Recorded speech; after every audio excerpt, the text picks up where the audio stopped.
그 용돈 2,000원을 안 주신다고 중학생 아들이 아버지를 때려서 숨지게 한 사건이 올 봄에 모래내 쪽에서 발생하였습니다. 아버지를 때려 숨지게 한 중학생은 아버지 지갑에서 돈을 꺼내서 그 아버지를 죽여놓고 돈을 가지고 PC방 가서 게임을 한 것입니다. 올 한 해 가장 큰 뉴스거리라고 한다면 인천 연수구에서 역시 올 봄 3월달이죠. 연수구에서 10대 여학생이 8살짜리 초등학생 아이를 살해하고 시신을 훼손한 사건이 발생하였습니다. 입에 담기도 무서울 만큼 너무나 끔찍하고 잔인한 사건들이 우리 주변에서 너무나 자주 빈번히 일어나고 있다는 사실입니다. 그래서인지 웬만한 사건에는 사람들도 놀라지도 않습니다. 이런 사회를 보고 신앙생활 하지 않는 사람들조차도 이 사회를 두고 말세다라고 말하고 있습니다.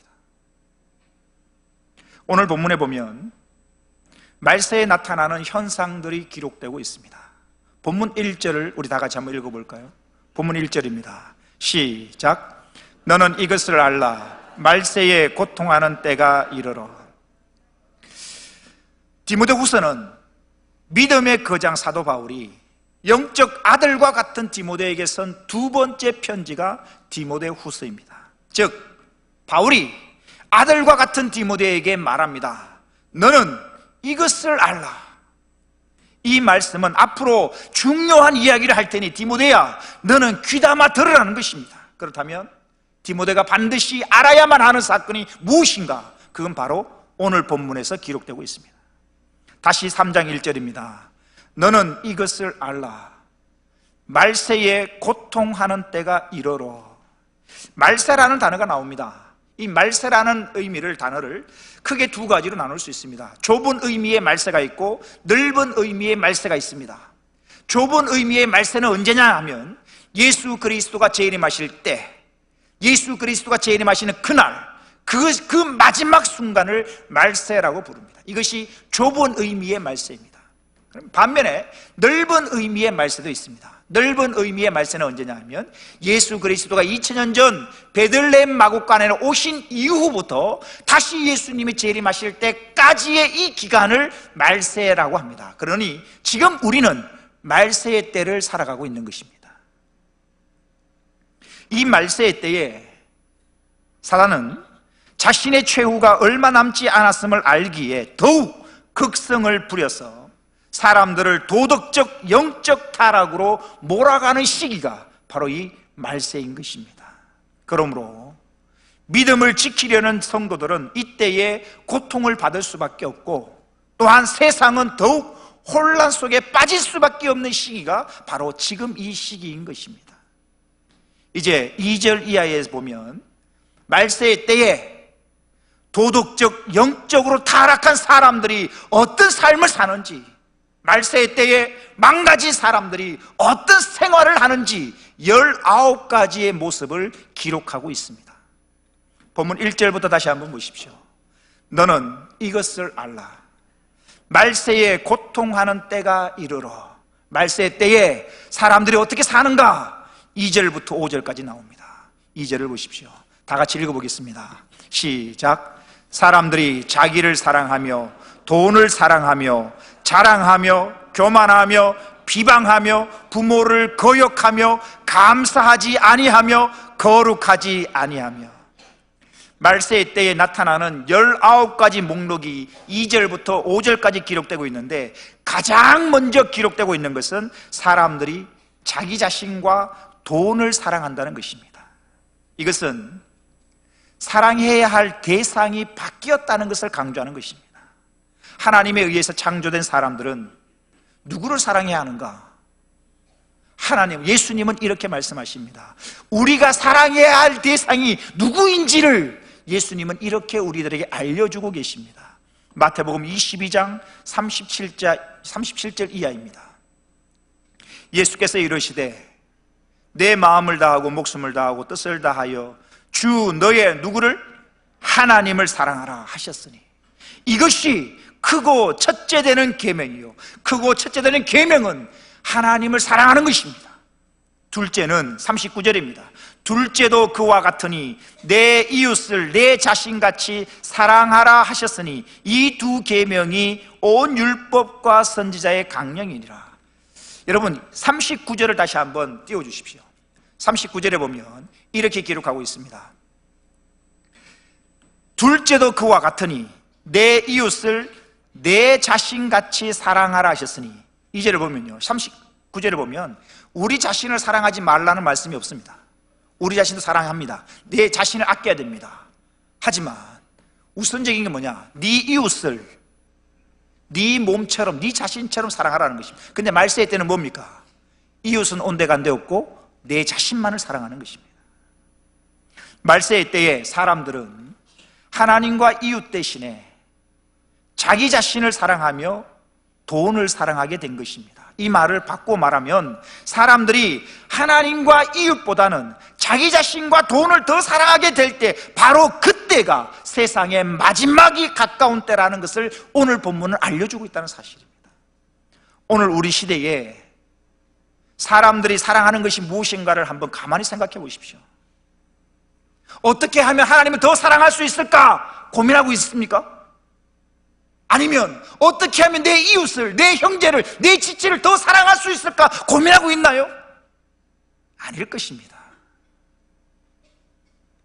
오늘 이 시대의 사람들이 관심을 두고 사랑하는 것은 오직 자기 자신과 돈일 것입니다. 개인주의라는 말은 옛말이 되고 말았습니다. 요즘은 개인주의라고 말을 안 씁니다. 이기주의? 아니요. 극한 이기주의 시대를 우리는 살고 있습니다. 다른 사람은 안중에도 없고 오직 자기 자신만을 위해서 사는 것입니다. 그러니 옆에 있는 사람이 도둑을 맞든 강도를 맞든 나만 아니면 괜찮은 것입니다. 상관하지 않는 것입니다. 몇 주 전에 주일 오전 예배 때 사진 한 장을 제가 보여준 게 있습니다. 기억하실지 모르겠는데 옆집에서 불이 났습니다.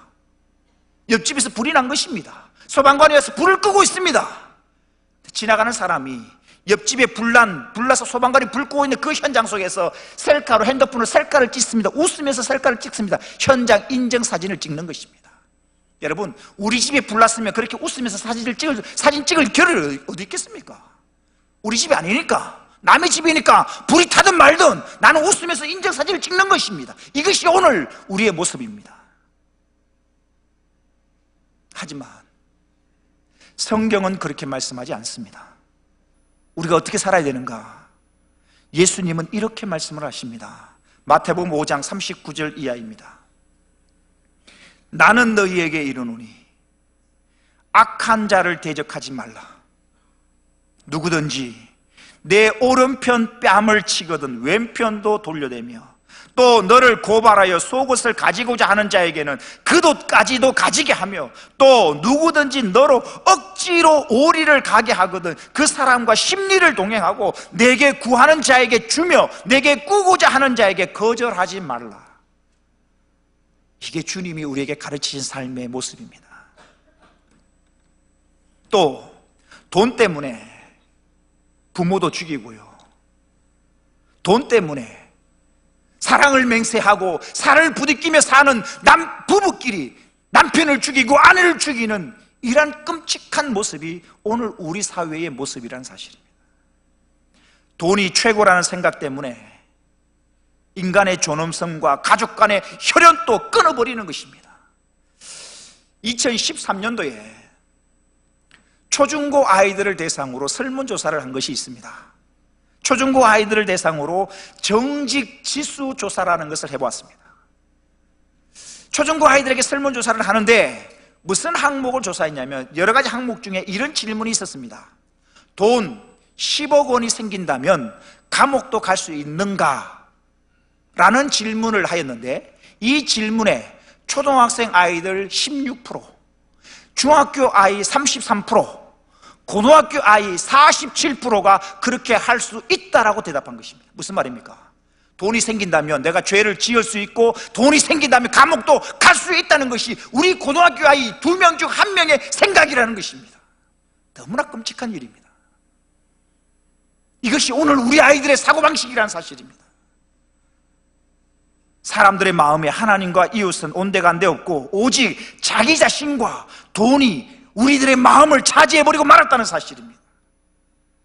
디모데전서 6장 10절에는 이렇게 기록하고 있습니다. 같이 읽어보겠습니다. 시작.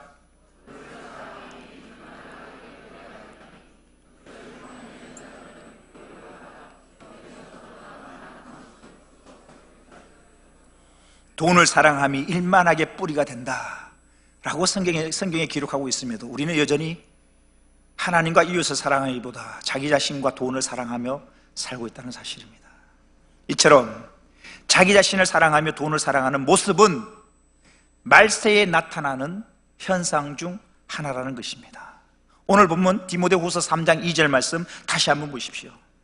사람들이 자기를 사랑하며 돈을 사랑하며 자랑하며, 자랑한다는 것은 뽐내면서 뛰어다니는 것을 말합니다. 그리고 교만하며, 이 말은 지나치게 과장하는 것을 말합니다. 그리고 비방하며, 비방한다는 말의 원어의 뜻을 보면 신성모독을 말하는 것인데, 이것은 하나님과 이웃을 무시하고 조롱하며 모욕하는 것을 말합니다. 그리고 계속해서 이야기를 합니다. 부모를 거역하며, 이 말은 말 그대로 부모님의 말씀이나 뜻을 순종하지 않는다는 것을 말하는 것입니다. 그리고 보십시오. 2절 뒷부분에 감사하지 아니하며, 이 말은 마땅히 감사해야 할 대상에 대하여 감사하지 않는 것도 말세의 현상 중 하나라는 것입니다. 즉 말세가 되어지면 우리의 입술에서 감사가 사라진다는 것입니다.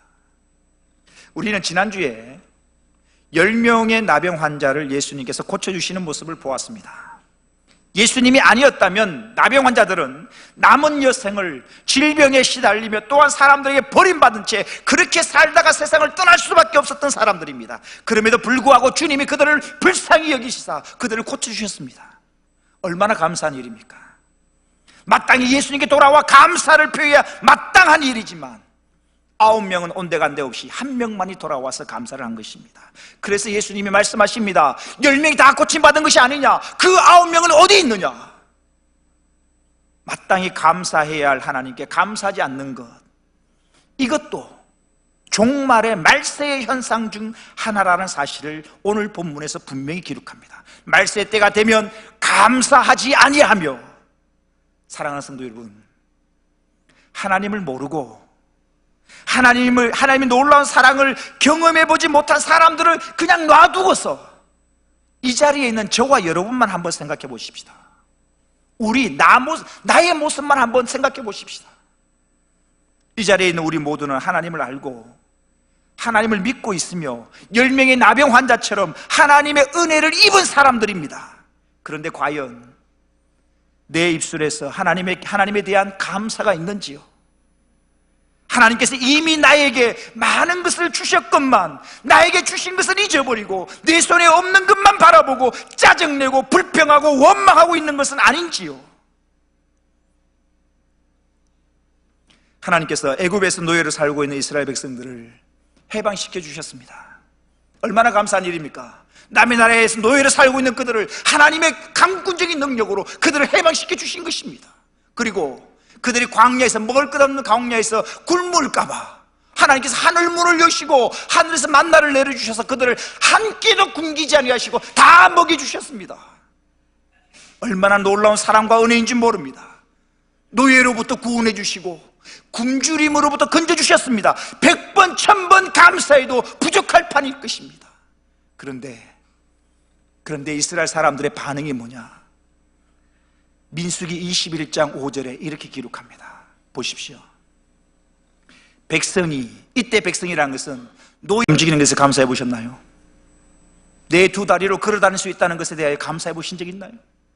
당연하다고 여기기 때문에 이것이 안 될 때 불평하는 것입니다. 당연하다고 여기기 때문에 감사가 사라지는 것입니다. 누군가는 우리가 당연하다고 여기는 그것이 안 되어서 이것이 까딱되어지기 때문에 이것 때문에 감사하는 것입니다. 오늘은 추수감사주일입니다. 그동안 잃어버렸던 감사가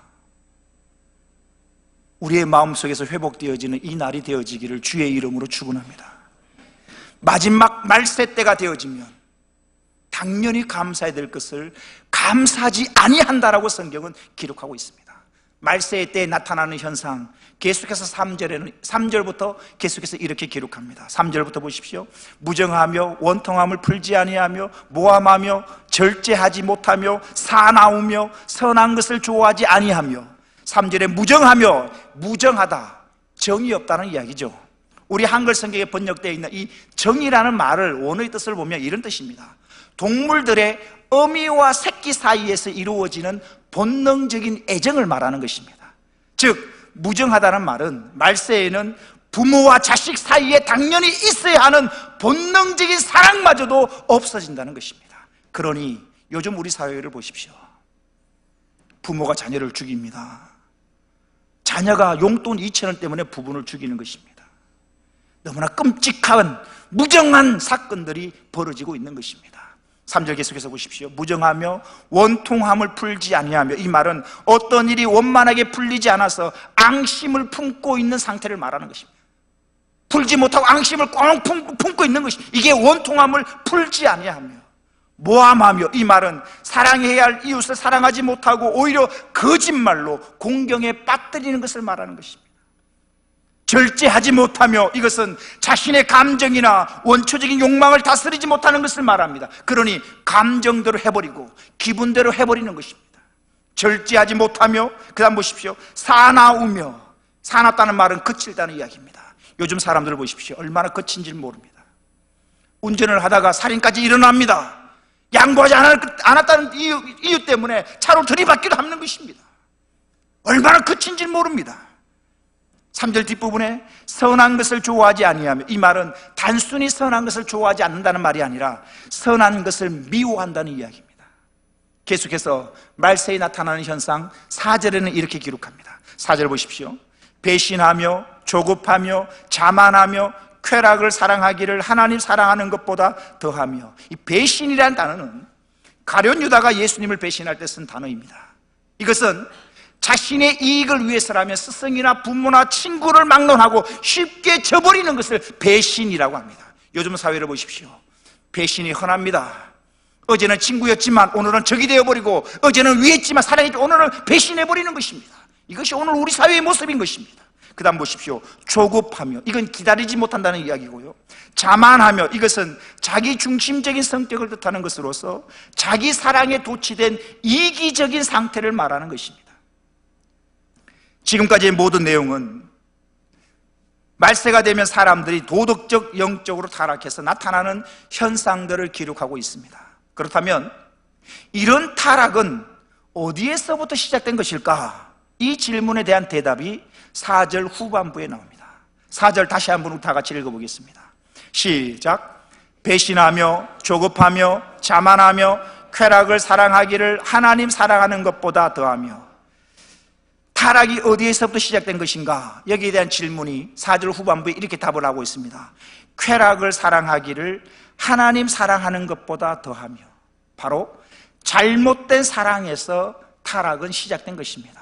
즉 마땅히 하나님을 사랑해야 할 인간이 하나님이 아닌 육체의 쾌락을 더 사랑함으로써 타락이 가속화된 것입니다.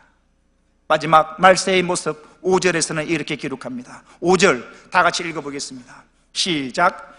경건의 모양은 있으나 경건의 능력은 부인하니 이 같은 자들에게서 내가 돌아서라. 말세가 되면 사회, 세상만 타락하고 망가지는 것이 아닙니다. 말세가 되어지면 신앙도 타락하게 됩니다.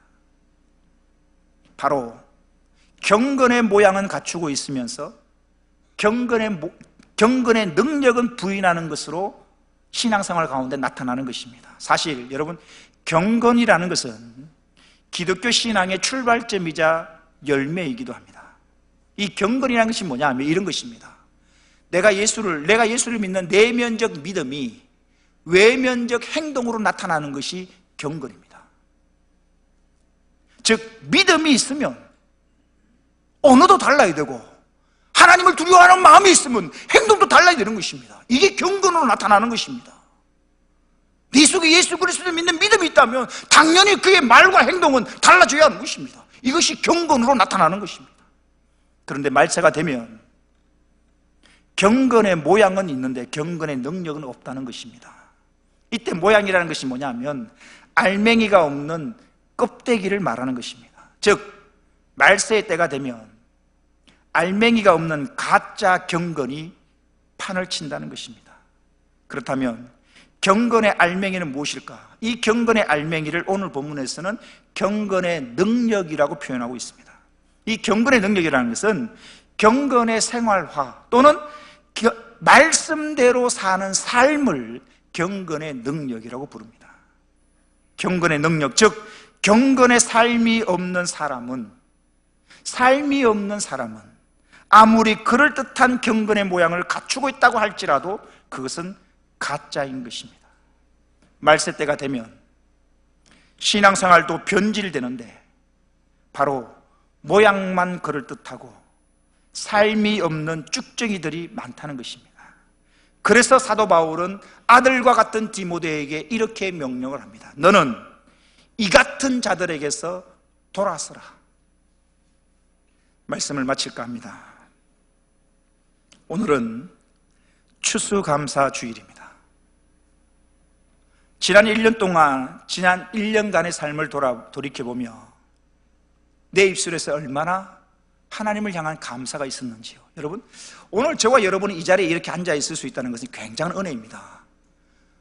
두 가지를 하나님이 지키시고 보호하셨기 때문이에요. 첫 번째는 우리가 오늘 이 시간 이곳에 나와 예배 드릴 수 있다는 것은 하나님께서 저와 여러분의 믿음을 지켜주셨기 때문입니다. 믿음도 선물입니다. 믿음이 떨어져 나가면 우리는 이 자리에 있을 수 없습니다. 하나님께서 우리의 믿음을 붙들어 주셨기에 이 자리에 있을 수 있는 것입니다. 또 하나, 하나님이 우리의 육체의 건강을 지켜주셨기 때문에 우리는 이 자리에 나올 수 있습니다. 아무리 믿음이 좋아도 몸이 아프면 이 자리에 나올 수 없습니다. 오늘 저와 여러분이 이 자리에 이렇게 앉아서 하나님을 예배할 수 있다는 것, 하나님께서 우리의 믿음을 지켜주셨고 우리의 육체의 건강을 지켜주셨기 때문에 가능한 일이었습니다. 그렇다면 지난 1년 동안 살아오면서 내가 얼마나 하나님께 감사하는 삶을 살았는가? 오늘 우리의 삶 가운데 왜 감사가 잘 되지 않을까? 오늘 본문에 보면 하나님께서 이미 말씀하고 계셨습니다. 우리가 감사하지 못하는 것은 하나님께 받은 은혜가 적어서가 아닙니다. 이미 우리는 한량없는 하나님의 은혜와 갚을 길 없는 하나님의 사랑을 입은 자들입니다. 사랑에 빚진 자들입니다. 그럼에도 불구하고 우리는 감사하기보다 짜증을 부리고 원망하고 불평할 때가 훨씬 더 많았을 것입니다. 오늘 본문에서는 마지막 말세 때 나타나는 현상 19가지를 기록하고 있는데 다른 것은 몰라도 추수감사절을 맞이하여 이 감사에 대해서만큼은 우리 마음속에 새기기를 원합니다. 말세 때에 사람들은 감사하지 않는다는 것입니다. 그래서 바울은 디모데에게 명령합니다. 너는 이런 자들에게서 돌아서라. 이 하나님의 명령을 가슴에 새겨서 오늘부터라도 하나님께서 이미 나에게 내려주신 복을 세어보며 감사하며 사는 저와 여러분 되시기를 주의 이름으로 축원합니다.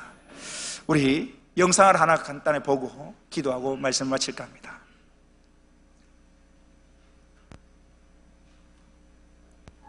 불을 다 꺼주시면 좋겠습니다.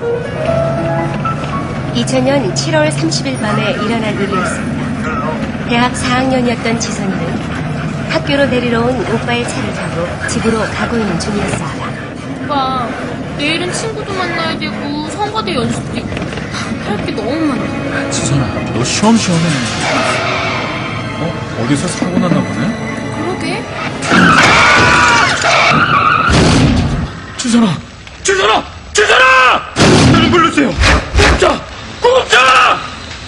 한 음주운전자가 낸 사고였습니다. 만취된 상태에서 운전하다가 지선이가 탄 차를 들이받은 것입니다.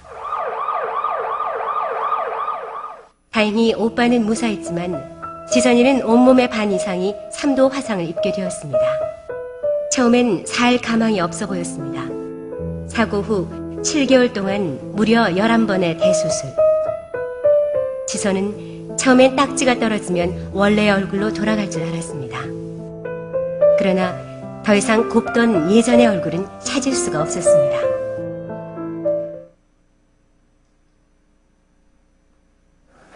이만큼 다쳤는지는 알기까지 한 반년이 걸렸어요, 진짜로. 그리고 화상이 얼마나 무서운 건지 알기까지도 뭐 엄청난 시간이 걸려야 알 수 있었는데, 공목 보다가 딱 봤는데 그 뒤에 화면이 이렇게 어두운 색이었던 거예요, 그 종이가. 그래가지고 얼굴이 딱 비치는 거예요. 너무 놀라서. 그때는 그냥 일단 너무 충격적이었고 막 아니야 잘못 봤어 막 이렇게 해서 잊어버리려고 막 했었고 그랬었죠. 엄마, 괴물 같아. 괴물인가 봐. 저 이렇게 어떻게 살아요? 어떻게 사냐고요? 하나님 제발 저 좀 사람 만들어주세요. 제발. 사랑하는 딸아라고 부르셨어요. 너를 세상 가운데 반드시 세우리라 라는 약속과 희망, 병들고 약한 자들에게 희망의 메시지가 되게 하리라는 그런 약속의 말씀을 주셨어요. 소망이 생기고 마음에 믿음이 생기기 시작했어요. 보호자분, 양손 손가락 절단 동의서 쓰셨죠? 오른손만이 아니고요. 양쪽 손가락 8개를요. 지선아, 이를 어쩌니? 엄마, 울지 마. 엄마, 그래도 손가락 2개 남잖아. 그거라도 감사해야지. 그러니까 엄마 울지 마. 알았지? 제가 착해서 뭐 이것 잘라도 되고 저것 잘라도 되고 그게 아니잖아요. 제게 남겨주신 것들에 대한 감사를 할 수 있는 마음을 주셨어요. 이 손을 다 잃을 수도 있는 거고요. 이 팔을 다 잃을 수도 있는 건데 남겨진 손으로 하나님께서 정말로 기도대로 쓸 수 있는 손이 되게 해주셨어요. 처음에 엄지손가락이 이렇게 까딱할 때 너무너무 기뻐서 막 눈물이 나더라고요. 그 뒤로 이 손으로 세수하고 목욕할 수 있어서 감사하고, 저 글씨도 너무너무 잘 쓰거든요. 그래가지고 막 큰 서점에서 사인회 같은 것도 하러 다니고, 사인도 얼마나 멋있는지 몰라요. 사인도 하고 이 손으로 사진도 찍고 못하는 게 없어요. 하나님께서 저 취미생활까지 다 할 수 있도록 만들어주셨고, 무엇보다 이 손이 부끄럽지 않은 마음을 주셨어요. 그래서 한 번도 이 손이 부끄럽다거나 숨기고 싶다거나 그런 마음이 없이요. 교회에서도 하나님께 이 손 들고 찬양하면 더 기뻐하실 것 같아서 높이 손 들고 찬양하고 또 인사하고 악수하고, 사진 찍을 때마다 약간은 유치하지만 이렇게 V도 그리면서 승리이기 때문에 그렇게 사진도 찍고 그래요. 또 힘든 날들이 또 있겠지만 지금도 여전히 또 이렇게, 그럼에도 불구하고 진짜로 그것까지 다 하나님께서 해결해 주실 거고 만족시켜 주실 거고 또 하나님의 뜻을 이루실 거를 믿기 때문에 오늘 하루 진짜로 살아있어서 참 감사한 것 같아요.